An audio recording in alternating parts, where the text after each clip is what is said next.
Hi, I'm Pluto Jonze, and you're watching the AU Review. Congratulations on the debut record. Long time in the making. Can you talk a little bit about, how far back some of these songs go? Yeah, I guess because it's a debut record, we're going to be taking we have taken songs from basically my whole songwriting career. So the oldest song would probably be about 3 years old, but we only sort of, I guess, decided that we were going to make a record less than a year ago. And yeah, I mean, there were a lot of songs that were left out. There's a lot in the back catalogue, but we chose the songs that I feel fit together the most and fit the ethos of the album. For the stuff that does end up on that, proverbial cutting room floor, what happens to songs like that now? Because they used to be part of your set. Now they're not on the album. Do they just kind of disappear, or do they pop up every now and then now? I think some of them will definitely be on the second album. I can already start to see a little bit of the flavour that's going to take on. But I guess some of them will inevitably end up on the cutting room floor forever.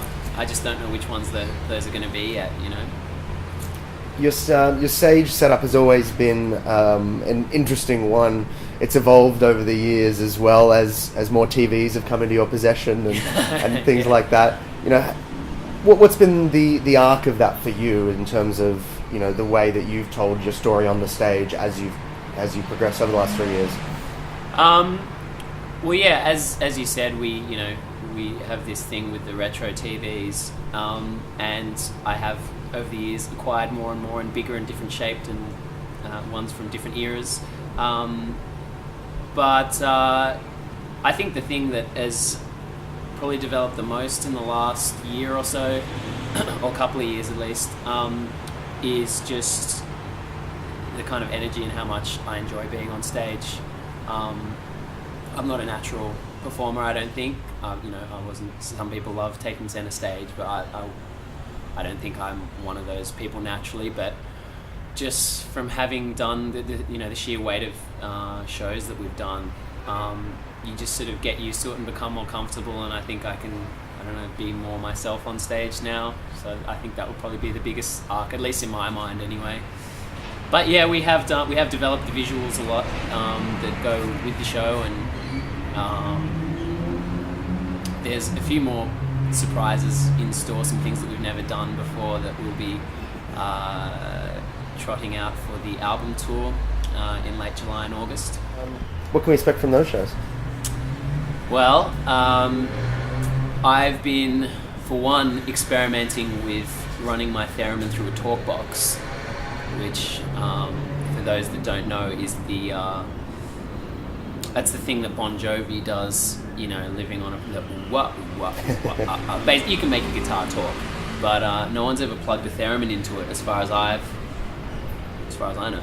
So yeah, it sounds pretty weird, but I'm going to try a few things with that in the upcoming shows. And yeah, of course, the TVs and visuals, and I play live with a 3-piece as well, so it's not just a sort of karaoke show.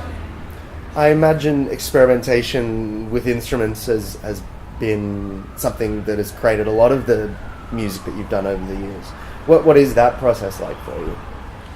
I mean, yeah, I guess I don't even think of the process of experimentation as a process at all. It's just kind of fun, and you just have an idea and you try it, and then one thing leads to another, and it's a pretty organic process, I think, that, finding new sounds. And sometimes I feel like the limitations actually make you discover new sounds. For example, it was not having an electric guitar when I wanted an electric guitar sound, but actually having to make an acoustic guitar sound like an electric guitar that got a lot of the, I think, kind of unique guitar distortions on the EP and on the record, like in Plastic Bag and a Hurricane and Love the World Like a Child. So yeah, sometimes your limitations and finding things out for yourself and being a bit of a DIY, having a bit of a DIY attitude in the studio can sometimes make you fail in a very unique way, if that makes sense.